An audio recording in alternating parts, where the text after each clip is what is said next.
All right, hello and welcome back to another 5K tennis discussion. Today is Tuesday, July the 23rd, 2019, and we are here for show number 106 of the 2019 ATP and WTA seasons. Wow. Hola y bienvenido a otra discusión de 5K Tenis. Hoy es el 23 de julio 2019 y estamos en el programa número 106. Was that correct? Hey, that's perfecto. Let's go! Let's do it. Let's go! All right, so this will be our first show for the hard court season and the run-up to the U.S. Open, so hopefully everyone is ready for a good month and a half. That will end up culminating with shows every day as the U.S. Open unfolds.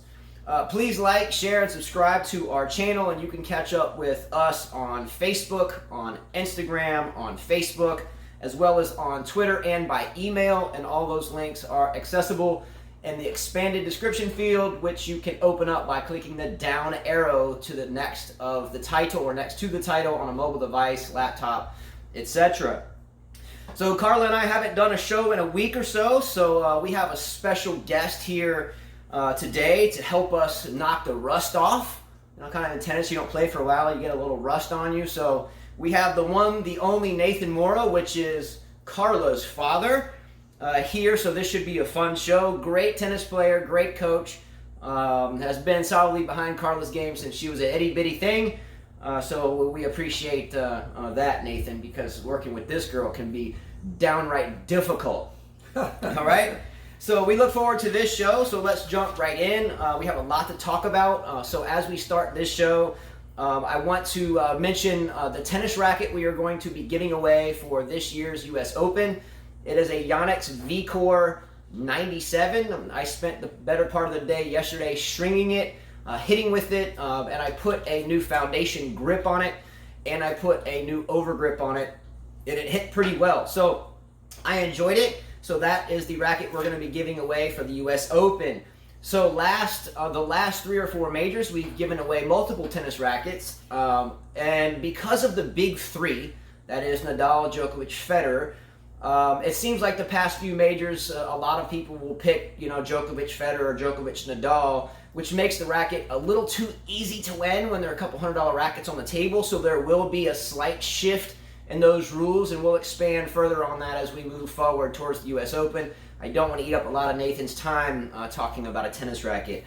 Also, we will still be doing the fantasy team prize giveaways that will have 2 winners that will receive 2 sets of YTEX strings or YTEX apparel or 5K tennis apparel. So stay tuned for a slight rule change there, which makes it a lot more competitive. All right?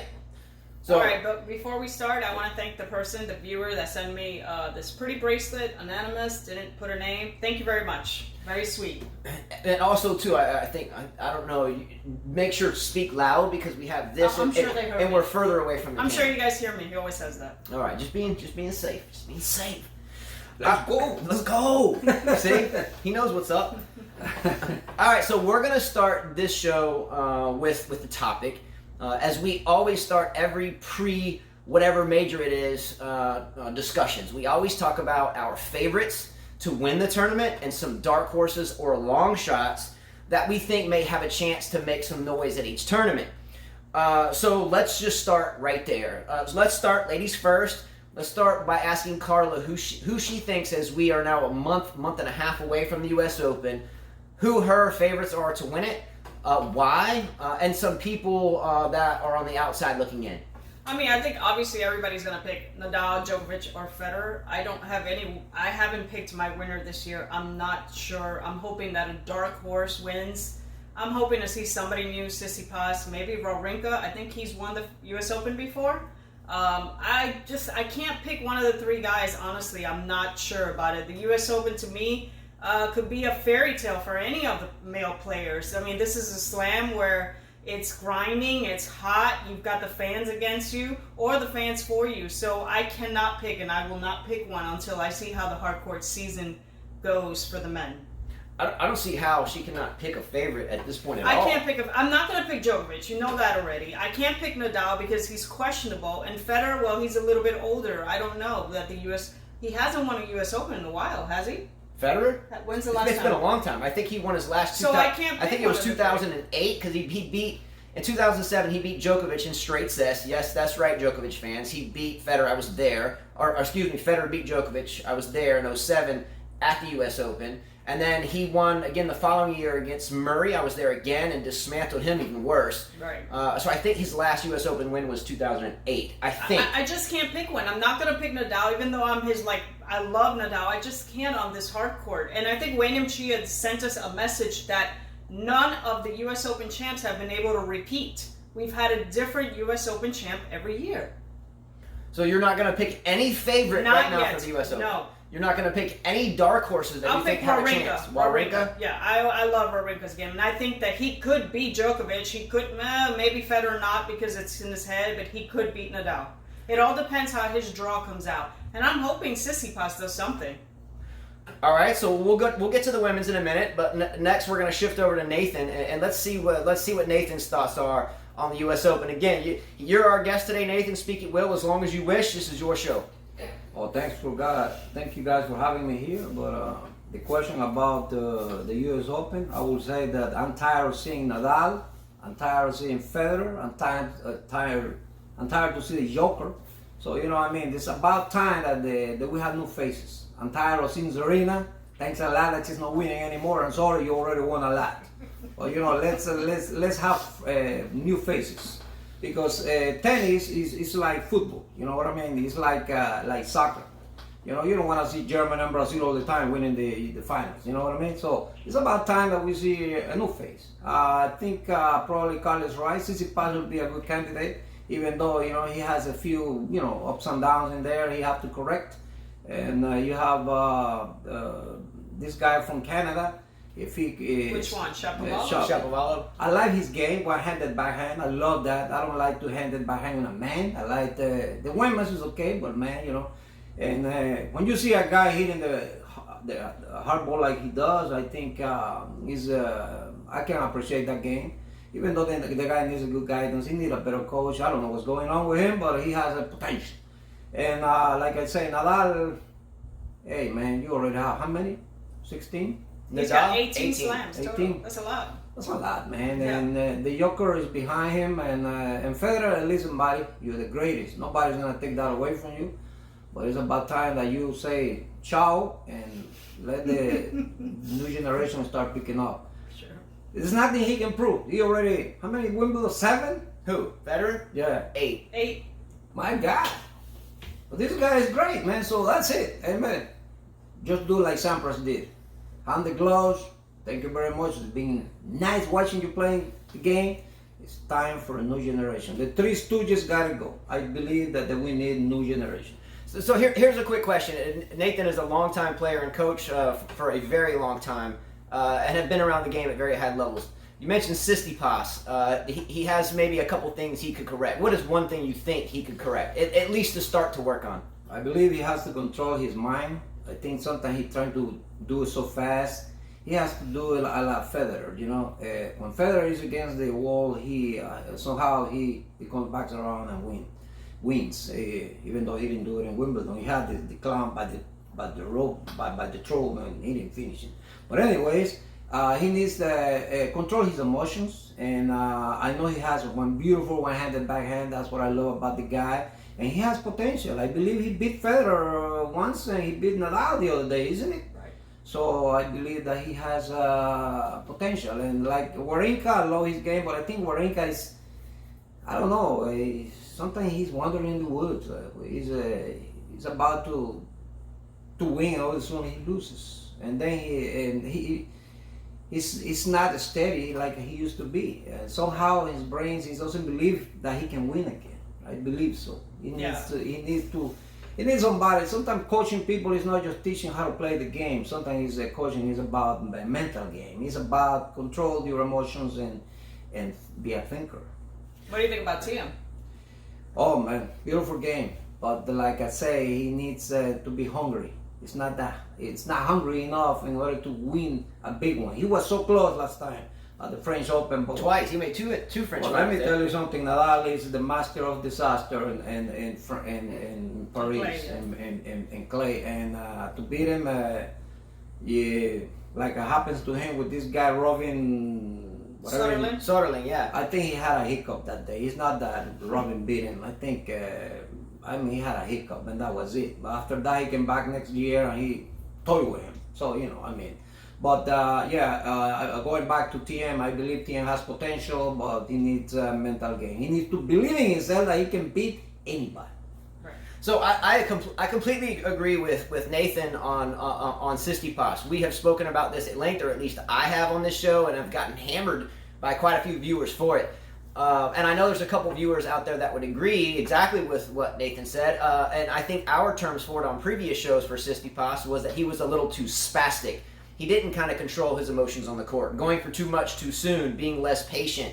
Again, this is something we've talked about before. Nathan hasn't heard that, so he agrees with the minority of us. But again, from a coaching standpoint, it should be the majority of us. But sometimes people don't, see it from a coaching standpoint so clearly. And that's understandable. But emotions are everything on the court, and they will dictate matches, whether we want to believe that or not. But they very much do.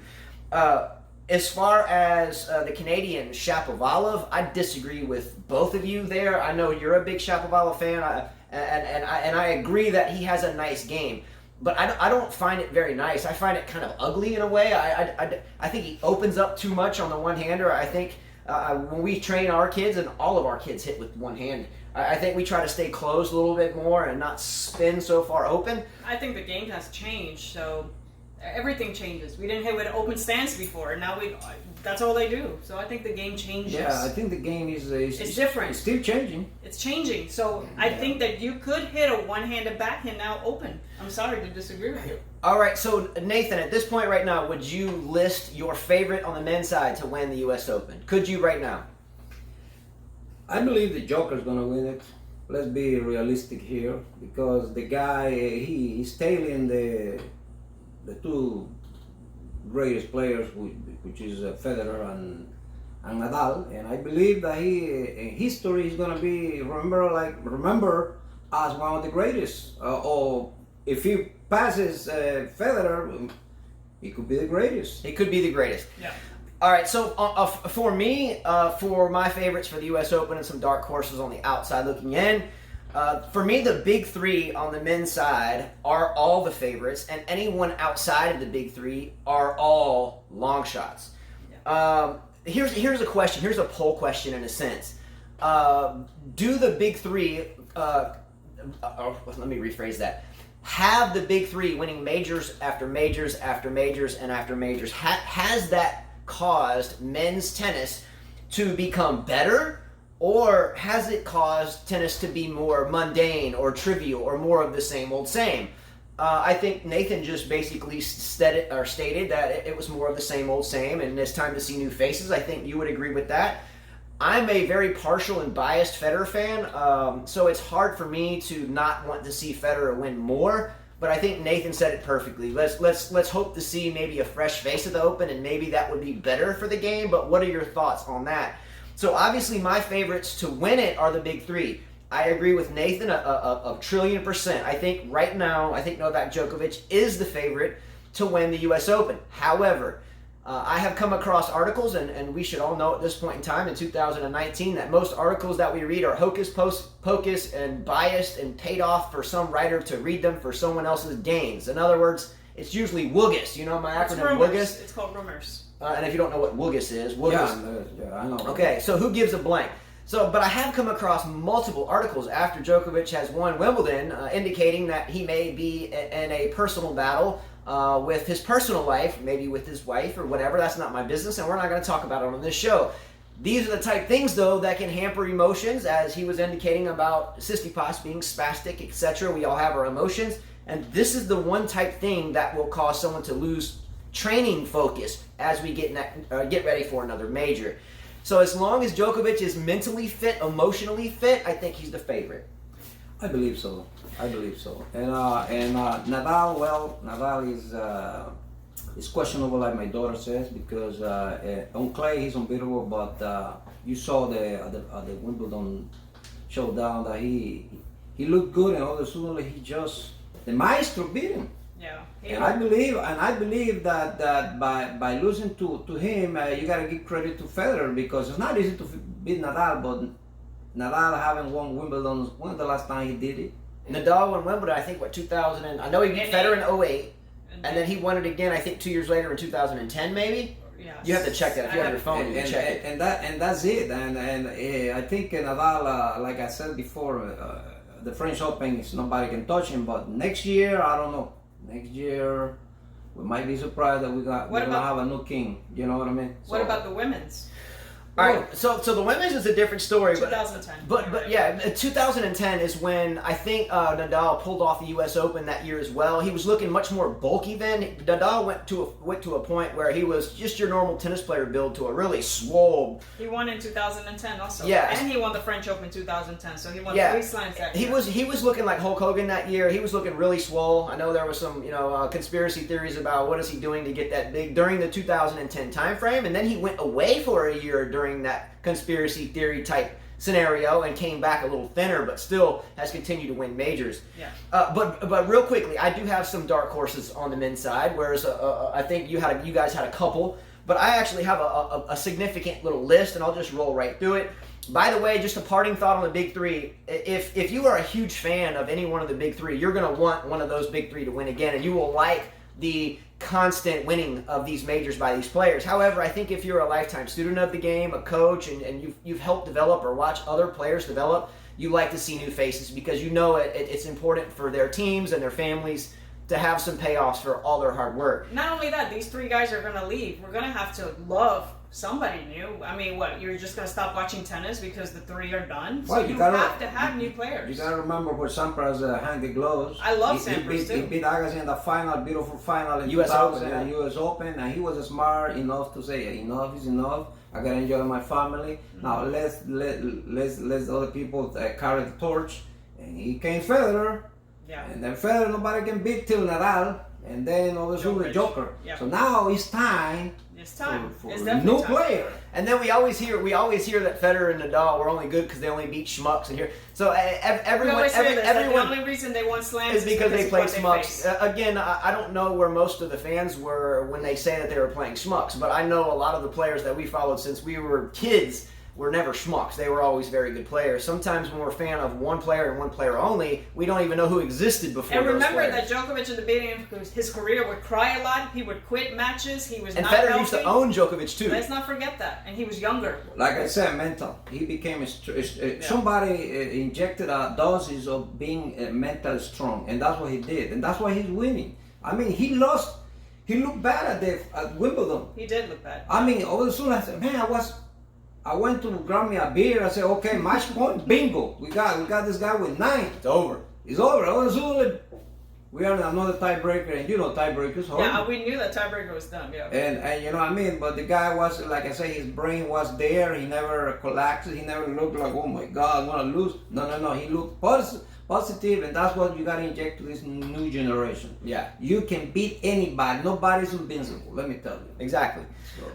So here's my quick list, and we're going to shift to the next topic. Here are some players that I think could, make some noise, make second week, but ultimately if they beat or meet any of the big 3 in best of 5, I don't think anyone on this list can do it, but here's a couple. Borna Coric, Marin Cilic, Stefanos Tsitsipas, Nathan said that, Nicolas Basilashvili, the Georgian player, No way. Stanislas Wawrinka.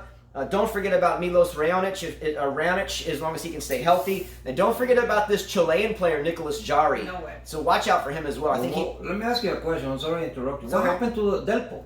he injured his knee again. Oh, bro. He fell and fractured his kneecap again. That's it. Yeah, I think it's over, and he's already basically said that. What about the women's? We haven't touched the women's at all. All right, let's go with the women, starting with you, ladies first. I have Serena. I know my dad disagrees with me, but I always want Serena to break that record Margaret Court has. Osaka and Pliskova. Pliskova has never won a slam, but this is her best chance here on hard court. Osaka won last year. I think we'll see her come back. Dark horses, Stevens and Kerber are my dark horses. I believe that Halep, she's inspired now because she won Wimbledon. And I think you heard me. I believe that she can win this one. I believe so I hope because so. Be great for her. and Serena. Let me tell you something about Serena. She's a good player, strong in every way. But one problem that she has is that she's eating a lot of tamales lately because she looks overweight. I'm sorry, you're an athlete. You gotta look thin. You gotta look. She can win all these matches. When she hits the semifinals, then you start seeing that she's getting tired and she's not there, even though she can win that one. But when she goes to the finals, It's trouble. She's Yeah, at it, three finals. somebody's got to have a nutrition on her side and help her out because she's still. I believe she can still win another one. I believe so. If she's in shape. If she's in shape. Yeah. So is she currently on your top list of favorites for the U.S. Open? She's gonna be in the top tens, but I believe somebody else gonna win that. I don't think she's gonna win it. Any you listed your dark horse. Anybody on the outside looking in? I think so. Like she said, Pliskova, I think she has a chance. Kerber, the German girl, I don't know, somehow she looked good before Wimbledon, and she loves her just like that. But that's a hiccup. Anybody can have one. And I don't know. I like that girl from Canada, but she's not gonna be there. Andreescu. Yeah, we're not sure if she's gonna be. We'll find out when the hardcourt season starts. Yeah, I actually wrote Andreescu in my dark horse list, and maybe would put her in my favorite list. But again, she was young, jumped on the scene, won Indian Wells. I think she backed it up with the Miami final. And maybe I'm wrong there. Yeah. No, Miami. She was supposed to play Sophia Kenin in the second round. And pulled out. Yes. Okay, so deep won Indian Wells, and we haven't seen much from her since. But if so, I think she might be a little too rusty to really go deep at the U.S. Open. She was out of shape the last time we saw her in the clay court season. So could it be a quick rise and fall for Andreescu? Hopefully not, but I think she'll be back. I think you're forgetting about Madison Keys and the No, I always pick her, but she's a disappointment. the other finalist from 2 years ago, the champion. She plays Sloane Stephens. Stevens can do something because she already won it. She might be inspired to win it again. That's one of the That's a good pick. She's a good, she's a good pick because it's the U.S. and we know that she hit the ball. She hit the ball very clean and fast, and she effortless, and that's something I like about her. But then again, it's a mental game. You know, she got to be strong up there. I agree totally. I have a lot of the same picks that Nathan does and a couple of yours. Mm-hmm. So here's my list of U.S. Open favorites. Serena Williams, obviously, I agree with him. The final, sometimes if you're overweight in a sense. I mean, I like Serena a lot. Don't get me wrong, but sometimes it's hard to go deep, and then if you do go deep, it's hard to kind of finish and close the door. Naomi Osaka, I agree. I think we'll see more from her. She is the reigning champion. Angelique Kerber's another. Ashley Barty, Simona Halep, big fan. I do agree with him. I think Simona Halep is going to make noise at the Open. Sloane Stephens, I have that one, as well as don't forget about Petra Kvitova. Kvitova took some rest, and she's a dangerous on any surface at any point in time. Dark horses, Pliskova. The only reason why Pliskova is not, or that's Carolina, is not in my favorites list is because look, she's been to a final here before, right? And since then, she's just had a lot of letdowns. I think with her is so mental. Yeah, she doesn't. When she needs to bring the "let's go" type energy, she doesn't just bring it. She stays relatively reserved. She doesn't show emotions at all. Yeah, I think sometimes she needs to find the "let's go" energy. And just never does. I know you might laugh at me here, but Sabalenka, again, the girl from Belarus, I'm going to continue to like her, and she's still young enough to make noise, so I have her there. Belinda Bencic, the Swiss player. Don't forget about Garbine Muguruza. She can always make noise. Don't forget about Victoria Azarenka. She's a good one right there. She can make noise. Don't forget about Helena Ostapenko. Again, she won the French Opens, made a Wimbledon final, and made the third round here last year. So I think she can make a second week this year. And here on the bottom, I had Andreescu. But again, question mark there. We don't know where she's at this point with her recuperation and how much rust she has on her body. All right, that's it. So topic number 2 comes from Carla, and I think it has something to do with Misha. I think it has something. Alexander Zverev. Zverev. And he's having issues with Ivan Lendl. As we know, we don't see Ivan Lendl by his side as much as most coaches are. He was quoted. So this topic is Lendl and Zverev. Are they a good pair? Correct. Yeah. Well, he was quoted saying, "Sometimes we go to the tennis court and for half an hour he stands with his back to me talking about the way he played golf the morning before. I can't imagine me hiring a coach and they're talking about their personal life. I would be angry." Lendl did not appear during his clay court season. Zverev is also dealing with issues with his ex-agent, Patricia Abbe. There were millions of dollars in stake with him. According to Zverev, his ex-agent has tried everything to harm him. He has no confidence. He's lost in the Australian Open, 4th round to Raonic. French Open, Djokovic destroyed him in the quarterfinals. Wimbledon, 1st round to Jiří Veselý. And now he's ranked 5 and will probably keep dropping. And last year, he lost in the 3rd round to Kohlschreiber. So is Lendl a good fit for him? I don't think so. We haven't seen Lendl around him much. I think that he needs to rethink, maybe hire a coach that's going to be a little bit tougher on him. We've mentioned that Zverev needs to go to the gym and put a few more pounds, a few more muscles, and maybe change his game style a little bit. Well, I believe that he needs a better coach. Lendl was a good player. Let's remember that Lendl stopped McEnroe for winning the French Open back in '84. And he was 2 sets down. Somehow he pulled it off. He was a damn good player, but I don't think he's a good coach. I don't think he's into that. I think he's into golf. I mean, the guy retired. If you retire from something, I mean, come on, man. Just let the other people go. And I mean, this guy, there's a lot of potential coaches out there. I mean, good coaches. What I'm trying to say is like this guy Gilbert. Brad Gilbert, yeah. Brad Gilbert, he brought Agassi to another level. And you got this guy from Australia. Cahill. Yeah, and you got Paul Anacon. Is it Paul Anacon busy lately, or He's working teaching Taylor Fritz? Taylor Fritz. He took You know, I mean, well, these guys are good coaches. I mean, he all he have to do is pick up the phone and call him. Believe me, they will be happy to help him out. Surely. He's better off even going with McEnroe, honestly, at this Well, point. McEnroe, I think he's more. Let me tell you something. When you're a good coach, necessarily you got to be a good player. Because a lot of good coaches in the past they were okay players. It's like let me compare like Pelé and soccer. Pelé was the greatest. For me, he's the greatest. Maradona is the second one. But let me tell you something. He cannot coach something that comes from your heart. It's something that is individual. It's coming from you. It's something that you can put in a book, but that doesn't mean that you're going to follow. You got to be natural. It's just like Federer. It's just natural. Federer can be coached by the Martian or by a guy from here. It doesn't matter. He's a good player. You remember when you had that coach when he started winning the tournaments and he just got rid of him? Everybody said, oh man. I think it was Marat Safin's Big coach, mistake. too. No. Yeah. He hired another coach and then he hired another coach. The guy has the same game because he's natural. And some people don't have that. And example, you have this guy is veteran, whatever his name is. Yep. He's still a kid, you know. He needs some guidance. So call Gilbert. I think he can help him out. So my take on this Lendl-Zverev matchup is synonymous with me of Dimitrov and Agassi kind of tying up in a way. Now Agassi never took the quote title coach. I think Agassi did that with Dimitrov because he understood that if Dimitrov did not win and win big and relatively soon, then that may affect Agassi's level as a Hall of Fame player, and now he doesn't maybe want to tarnish his record with a bad coaching fail, so therefore I'll just help you, but I'm not your coach type thing.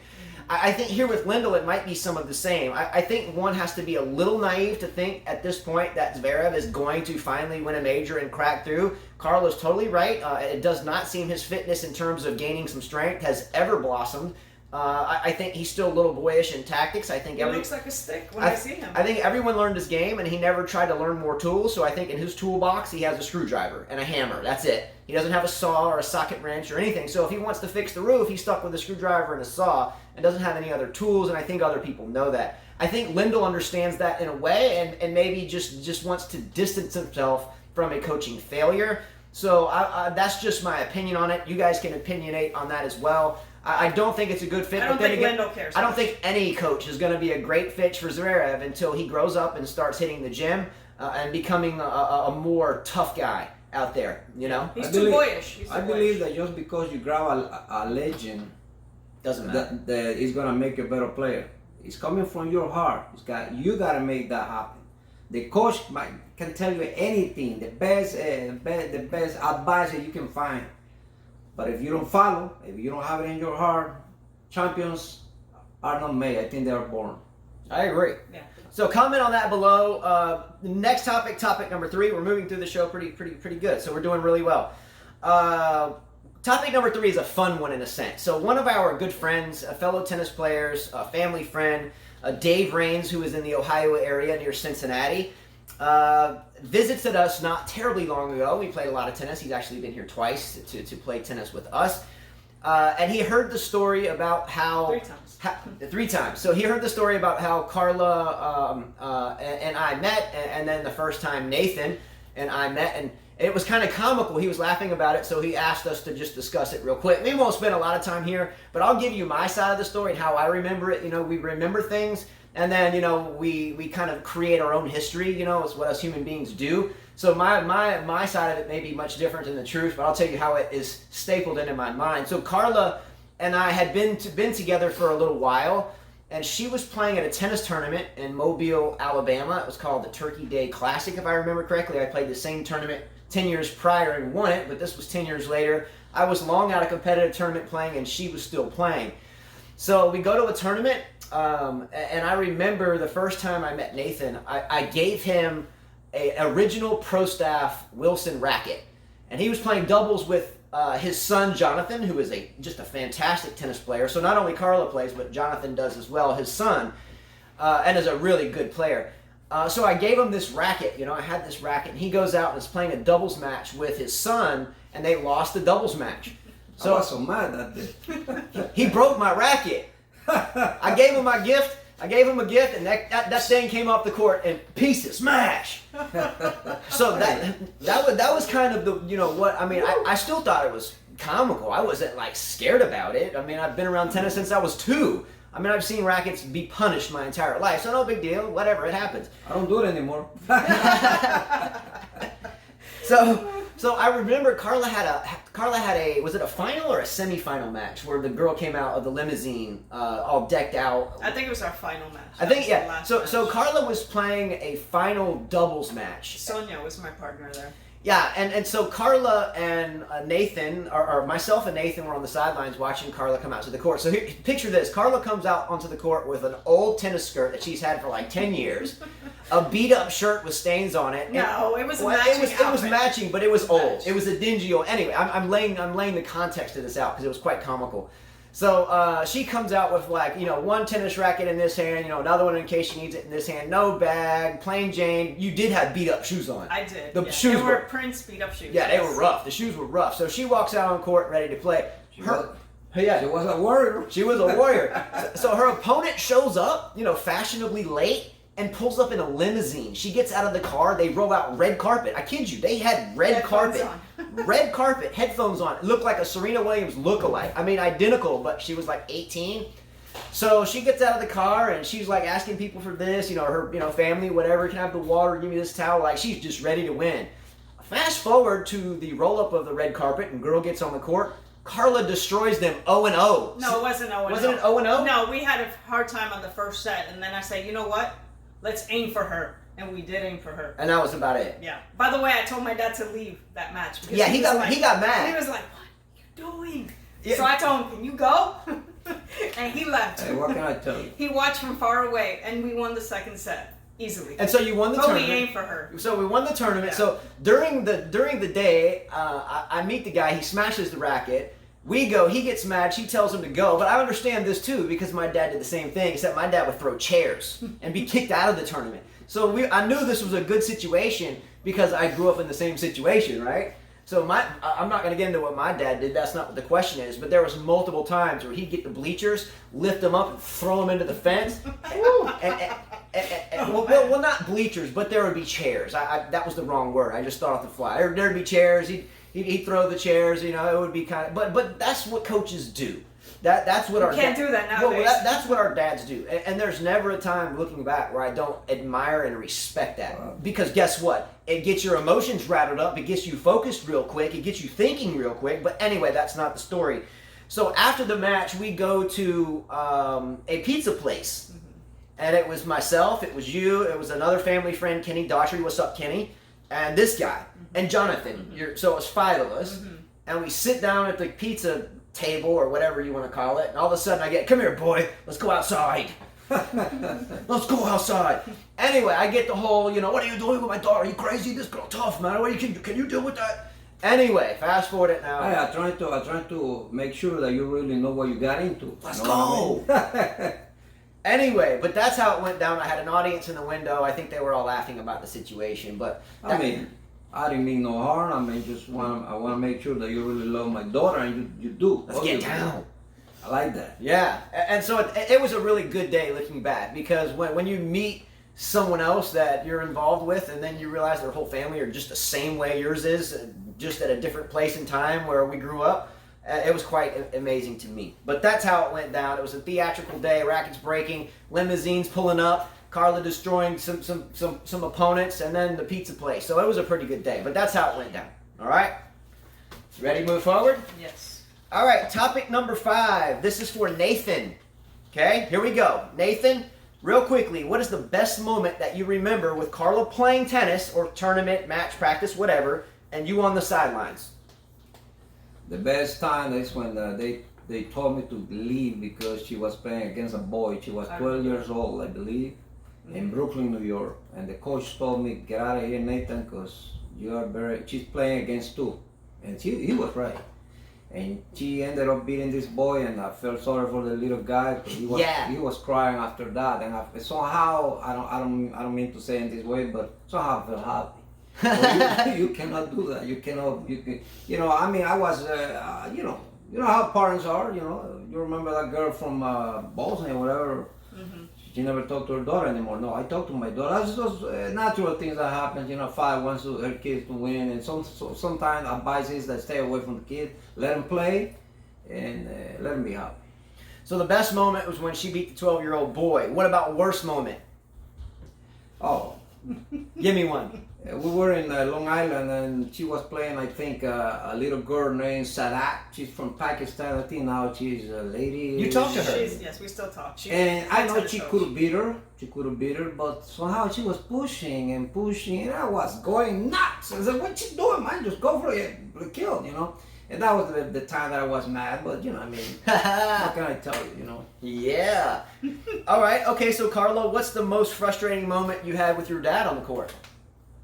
Frustrating was when he would take me after lessons. He would say, okay, here's 3 balls, and that's all we're hitting with, and you're not going to miss. You're going to play with these 3 balls. I used to hate going at nighttime with him because I knew it was going to be a long night. Hey, he pays off, didn't he? Yeah. All right, Carlo, so same last question for you. Best moment? I have to agree with my dad. That story with the boy, I remember it was a long match. It was at Prospect Park. I remember the coach telling him to go. I played the number 1 seed. They put me to the number 1 seed because it was all the winner group lessons. They would put us in different rankings, and I couldn't move my feet. They had to carry me. I was so tired. That was the best. That was a long game. It was the longest match indoor, of course, because it's in New York. Long match, yeah. Yeah. Well, I guess it's safe to say you didn't fade away during that match. No. And that was at 12, so that's pretty good. Plus, it feels good beating a boy. Girls, it feels really good. All right, so I mean, I beat him.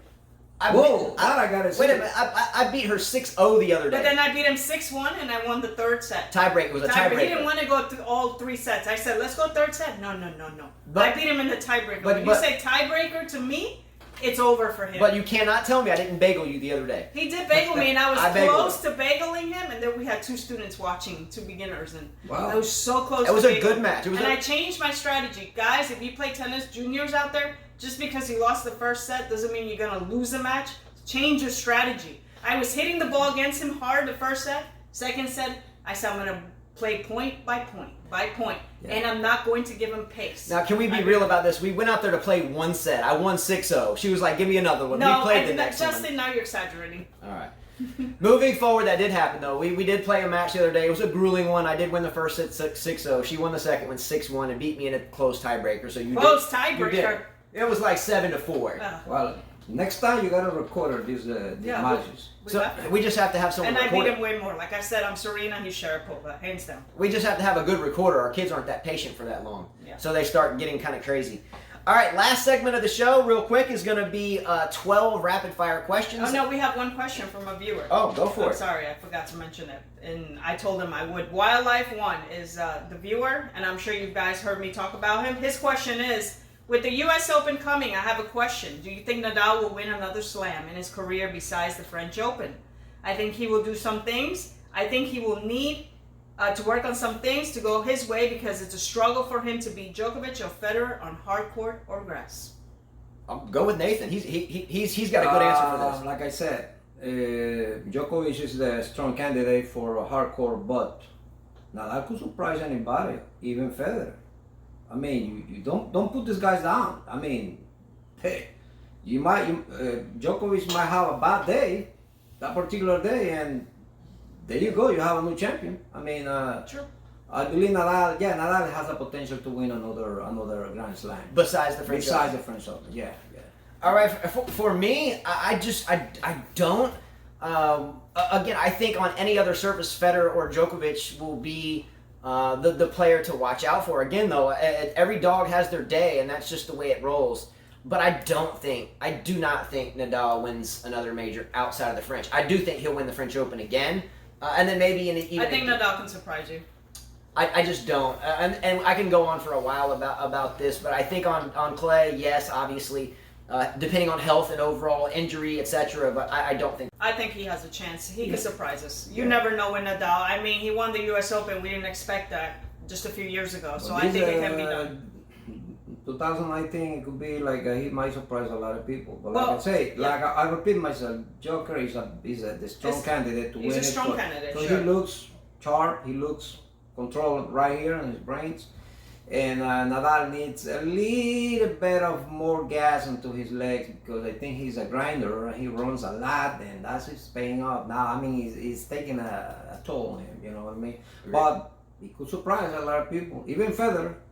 Yeah. Even Federer. So you guys say yes. Yes. He Yes. can win another one, and I say no. Okay. All right, last part of the show, 12 rapid fire questions. Again, if you're new to this channel, then I will ask 12 questions, in this case to both of these two, and they have not seen the questions or heard them. So I'm going to ask the questions. You must answer quickly, and then if you type them in, we can actually see what time you're typing them, so we know you're being rapid as well. All right?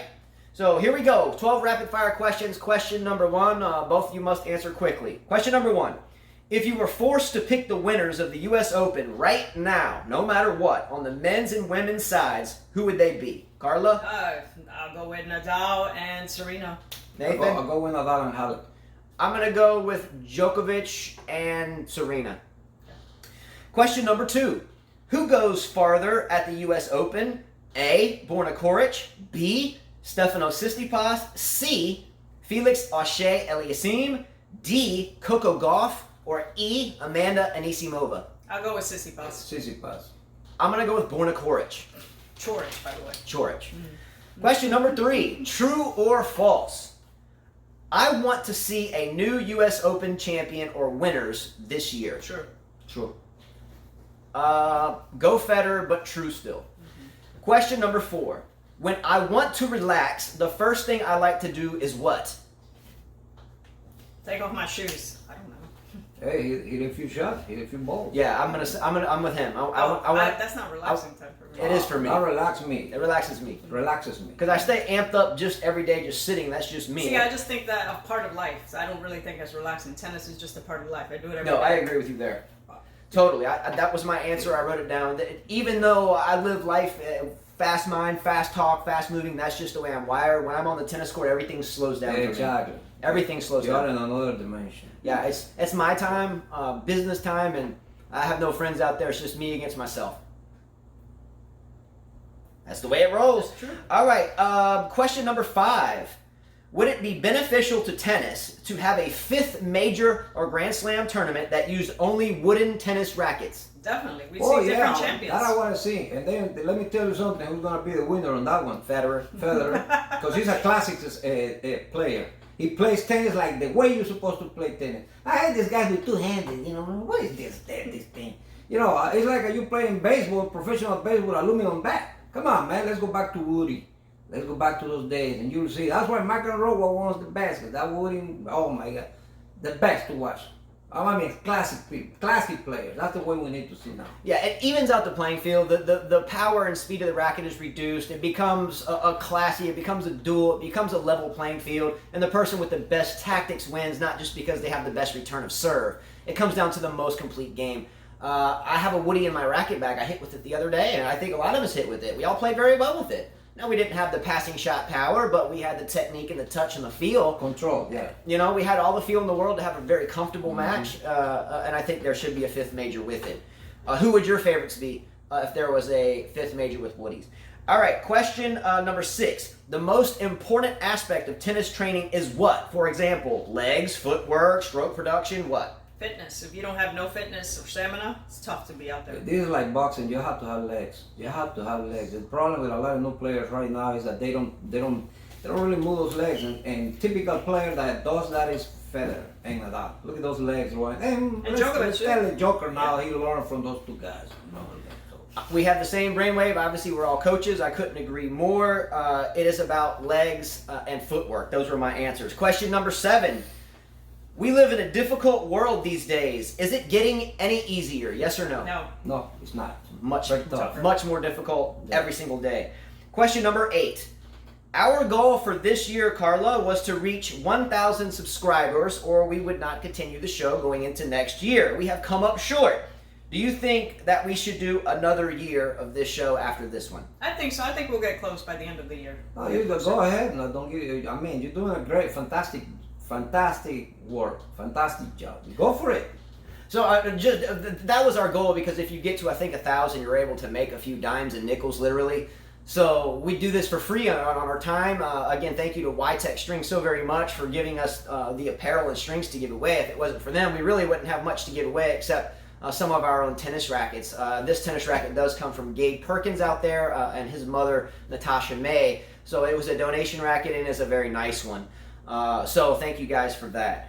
But we'll see what happens after the U.S. Open and make that decision. Question number 9. Much thanks to Nathan Mora for coming on the show today. Should he be on more? No! I say absolutely. He brings a new face, and also he brings a much more involved view of the game. Again, I started in '78. She started when she was 11, but he's been around the game and other sports, soccer, his entire life. And I think with age comes wisdom, and I think we can all learn a lot from anyone that has put as much time in the game as he has. So I say definitely yes. All right, question number 10 is a special question. I'm going to look for Christopher somewhere. Is he around here? I don't want him stuck on the iPad. Christopher? Chris. All right, so question number 10 is a special question. Actually, it is a request. It's a request. So Christopher has this guitar ready, and Christopher has asked that his grandfather play any song of his choice. Okay? So Chris is going to bring him the guitar. He's been put on the spot. He did not know this was coming. He can pass. You don't have to see. Oh, what is this? You guys want me to play the guitar in front of everybody? I mean, these people don't want to listen to this, man. There you go. Pick a song, any song. Oh my! What song you want to hear? You choose it. I'm all ears.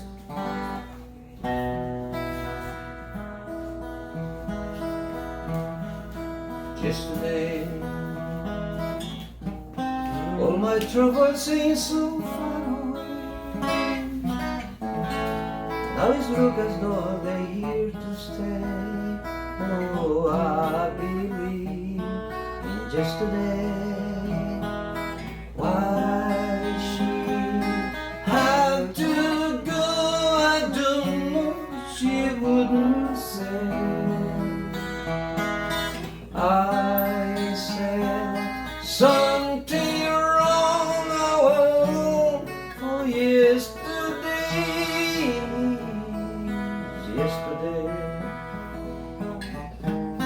Love was such an easy game to play. Now I need a place to hide away. Oh, I believe in just today. Well, sorry guys, Beautiful as always. You surprised me with the guitar, Junior. So well tuned up. So I wrote this. There was a time where I was at not a bad point, but it was a low point. And I came home one night from work, and you were at home, and you were on the couch, and you were playing. I forget what it was.